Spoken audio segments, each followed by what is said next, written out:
మీ ఎలాంటి వ్యాపార ప్రకటనలకైనా వెంటనే మా ఛానల్ సంప్రదించండి. అందరికీ నమస్కారం. నేను శిరీష. ప్రస్తుతం మనతో పాటు ఉన్నారు ప్రముఖ తంత్ర జ్యోతిష్యులు, జ్యోతిష్య రత్న, జ్యోతిష సామ్రాట్ డాక్టర్ చింతే రుక్మందరావు గారు. గురుగారితో మాట్లాడదాం. నమస్కారం గురుగారు. మాతృదేవోభవ, పితృదేవోభవ, ఆచార్య దేవోభవ. ఓం నమో మాందేశ్వరాయ నమః.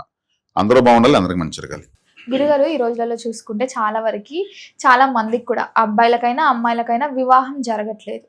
వాళ్ళకి జాతకం ప్రకారం చూసుకుంటే కొన్ని దోషాలు ఉన్నాయని చెప్పి కొంతమంది చెప్తూ ఉంటారు, కొంతమంది ఇలా చెప్తుంటారు, కుజ దోషం అని, ఆ దోషం అని. అలా కాకుండా ఇప్పుడు ఎవరైనా సరే వివాహాలు లేట్ అవుతున్నాయి అనుకునే వారికి ఎలాంటి పరిహారాలు చేసుకుంటే ఆ వివాహ బలం పెరుగుతుందంటారు? ఏమైనా పుణ్యక్షేత్రాలు కూడా ఉన్నాయంటారా దర్శించుకోవడానికి? వివాహము, సంతానము, జననము, మరణము దైవ నిర్ణయాలు. అందుకే వివాహాలకు marriages are made in heaven. భూలోకానికి సంబంధం లేదు, ఈ స్వర్గము. వివాహం మాత్రం ఎత్తిపోయి స్వర్గంలో పెట్టారు. మేడ్ ఇన్ హెవెన్ అంటే దైవ నిర్ణయం చెప్పే శక్తి మానవులకు లేదు. అంటే వివాహ బలాన్ని మాత్రం జ్యోతిషులు తెలియజేస్తారు. ఎలా ఉంది, వివాహ కారకులు ఎలా ఉన్నారు, భర్త కారకుడు ఎలా ఉన్నాడు, మగవాళ్ళకైతే భార్య కారకుడు ఎలా ఉన్నాడు, ఈ భార్య కారకుడు బలహీనంగా ఉంటే ఏం చేసుకోవాలి, ఇక్కడ భర్త కారకుడు బలహీనంగా ఉంటే ఏం చేసుకోవాలి, పరిహారాలు చెప్తారు. ఆ పరిహారాలు చేసుకోవడం వల్ల వాళ్ళకు 100 రోజులకు అవ్వాలని పెండ్లి ఓ 10 రోజులు సెట్ అవుతుంది. పరిహారం చేసేది ఏంటంటే అది కంప్రెస్ చేస్తుంది తొందరగా. పరిహారం చేయకపోవడం వల్ల వాళ్ళకి 100 రోజులకు అవుతుంది. అంటే ఆలస్య వివాహం అంటే వాళ్ళకి ఆలస్యంగా పెళ్లి కావాలని డిసైడ్ అక్కడ. మీరు తొందరపడతారు, తొందరగా అయిపోవాలనేసి.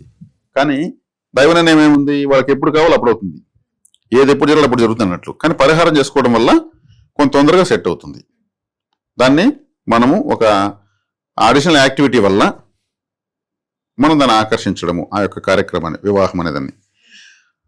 అట్లా ప్రతి ఒక్కరికి అవుతున్నాయి. పూర్తిగా కాని వాళ్ళంటూ చాలా తక్కువే ఉన్నారు. ఆలస్య వివాహాలు అవుతున్న వాళ్ళు అంటున్నారు, కానీ అసలు వివాహాలే కాని వాళ్ళంటూ తక్కువ. పూర్తిగా వివాహాలు కాని వాళ్ళు ఎంతమంది ఉన్నారు అసలు? ఆలస్యంగా చూసి ఆలస్య వివాహాలు అయితే మాత్రం దండిగా ఉన్నాయి. 40 years వచ్చినా కానీ కొంతమందికి అవ్వట్లేదు. అంటే వాళ్ళకు ఇప్పుడు జాతకంలో సప్తమాధిపతి, వివాహ కారకుడు బాగా లేకుండా ఉంటూ 40 years వరకు దశలు వాళ్ళకు వ్యతిరేకంగా ఉన్నాయి, కంటిన్యూగా వస్తున్నప్పుడు వ్యతిరేక దశలు శుభకార్యాలు జరగవు. కాబట్టి తర్వాత వాళ్ళకు శుభగ్రహ దశ స్టార్ట్ అయినా అప్పుడు ఆ ఏజ్కు తగినట్లు వాళ్ళు వెతుకుతారు. తప్పితే వెతికి అప్పుడు సెట్ అవుతుంది. ఆలస్య వివాహం, మరీ ఆలస్యం, మరీ కూడా వాళ్ళకు అప్పుడు కూడా కాలేదంటే ఆ తర్వాత కూడా అశుభగ్రహ దశ జరుగుతుంది. ఉదాహరణకు గురుదశ అనుకుందాం, రాహుదశ అనుకుందాం. రాహుదశ వ్యతిరేకంగా ఉంది, 18 సంవత్సరాలు వ్యతిరేకతలు ఉంటాయి. రాహువు వివాహకారకుడు కాదు. గురువు వ్యతిరేకంగా ఉన్నాడు, ఇంకో 16 సంవత్సరాలు గురువు వ్యతిరేకం అయిపోతాడు. గురువు అయిన తర్వాత శనేశ్వరుడు అందరికి భయం, బాధ కలుగుతుంది. ఆయన 19 సంవత్సరాలు. ఈ 19, ఈ ఒక 16 ఎంత అయింది? 35. 35 ఒక 18 ఎంత అయింది? జస్ట్ 3 దశలు వ్యతిరేకంగా వచ్చాయంటే 53 సంవత్సరాల జీవితం లాక్కెళ్ళిపోతుంది. ఆ తర్వాత బుధ దశ వస్తుంది, బుధ దశ యోగిస్తుంది అనుకుందాం. బుధుడు యోగించినాక 53 సంవత్సరాల తర్వాత ఎట్లాంటి పెళ్లి అవుతుంది? ఎవరో ఒకరు తోడుండాలి. ఈ ఉడిగిన వయసుకి మనకు తగిన వాళ్ళు ఉండాలి అనేటువంటి విధంగా అవుతుంది. కాబట్టి ఇక్కడ దశలు అనేవి అనుకూలమా ప్రతికూలం చూసి, ప్రతికూలం అయితే ఏం చేయాలి, ఆ ప్రతికూల దశల్లో కూడా అనుకూల భుక్తులు వచ్చినప్పుడు వీళ్ళకి మ్యారేజ్ అవుతుంది. ఆ అనుకూలతను పెంచడానికి, వివాహ యోగ్యత కలగడానికి ఆలయాలు చెప్పడం జరుగుతుంది. అంటే ఏ ఆలయాలు వస్తాయంటే సప్తమాధిపతికి సంబంధించి, చంద్రుడికి సంబంధించి, శుక్రుడికి సంబంధించి, కుజుడికి సంబంధించి ఆలయాలు వస్తాయి. శుక్రుడు అంటే మగవాళ్ళకు భార్య, కుజుడు అంటే ఆడవాళ్ళకు భర్త. మరి గురుగారు, ప్రతి ఒక్కరికి ఆ జాతకాలు కొంతమందికి రాసి ఉంటారు వాళ్ళ పేరెంట్స్, కొంతమంది రాయకుండా ఉంటారు కదా, వాళ్ళకి ఎలా చూస్తారు మరి జాతకాలు?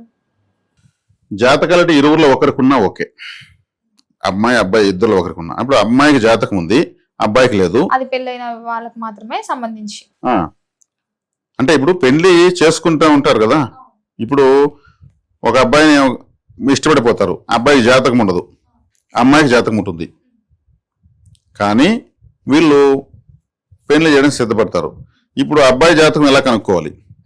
అమ్మాయి జాతకంలో భర్త స్థానం ఒకటి ఉంటుంది. ఎటువంటి భర్త ఈ అమ్మాయికి వస్తాడు, ఆ భర్త యొక్క పరిస్థితి ఎలా ఉంటుంది, అతను ఏం చేస్తాడు. ఇక్కడ భర్త బలహీనంగా ఉంది అనుకోండి, వాళ్ళు పెళ్లి చేసుకుంటారు. ఈ అమ్మాయిని పెళ్లి చేసుకుని మొదలుకొని అతను ఏమీ సెట్ చేయలేకపోతాడు, వ్యాపారం కానీ ఉద్యోగం కానీ సెట్ చేయలేకపోతుంటాడు. ఆ భర్త స్థానాన్ని మనం ఏం చేస్తే అభివృద్ధి అవుతుంది, భర్తకు మంచి జరుగుతుంది అంటే ఫర్టిలైజర్, అదే పరిహారం అంటే ఒక ఎరువు లాంటిది.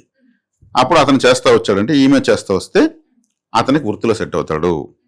ఇప్పుడు అబ్బాయికి ఉంది, అమ్మాయి జాతకం లేదు, సేమ్ అదే భార్య స్థానం ఎలా ఉంది, భార్యకారుడు శుక్రుడు ఎలా ఉన్నాడు, నష్టంలో ఉన్నాడా, లాభంలో ఉన్నాడా, పంచమంలో ఉన్నాడా, దీన్ని చూసి వాళ్ళు చేసుకోవాలి. చెప్తాము, మేము చెప్తాము, వినేసి వాళ్ళు చేయకపోయినా కానీ ఫలితం రాదు.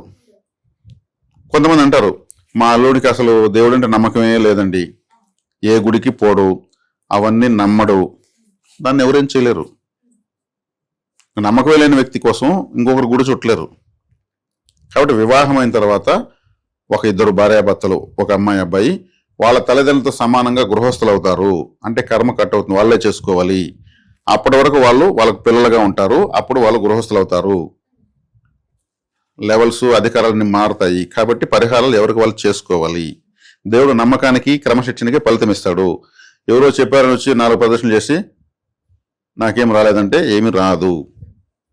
కుజుడు అంటే అబ్బాయి, శుక్రుడు అంటే అమ్మాయి. వాళ్ళకి సంబంధించిన ఆలయాలు వాళ్ళ పుట్టిన తిథి, వారం, నక్షత్రం ప్రకారం తీసి చెప్పడం జరుగుతుంది. వ్యక్తిగతంగా జాతకాలు చూసుకొని చేసుకోండి. అప్పుడు ఆలయాలకు కూడా వెళ్ళు.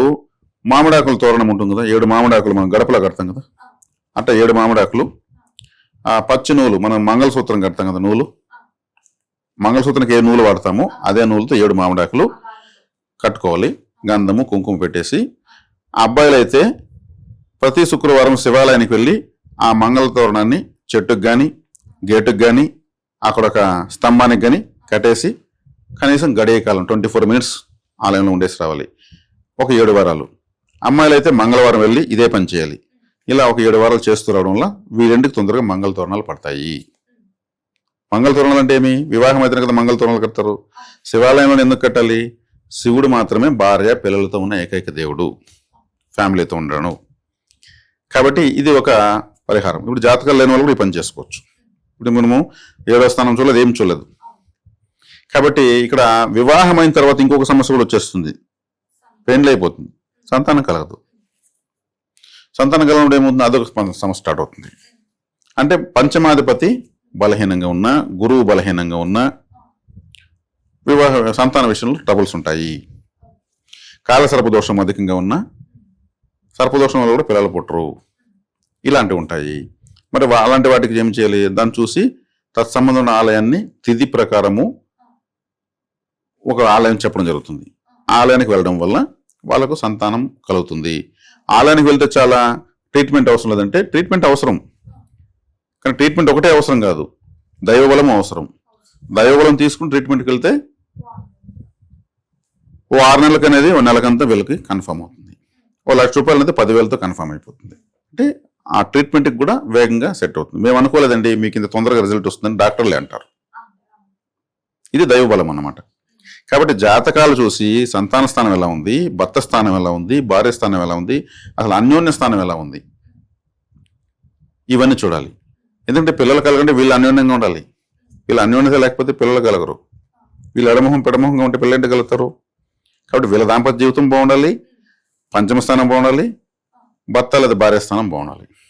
వీరంటే మేము చూస్తాం, ఇవేం పెద్ద సమస్యలేం కాదు. జాతకంలో చూసి పరిహారం చెప్పడం. ఈ టెంపుల్స్ మేము చెప్పినప్పుడు వెళ్తే చాలు. గురుగారు మొత్తం మీద మాకు తెలియని మంచి విషయాలు తెలియజేసినందుకు ధన్యవాదాలు. ధన్యవాదాలు.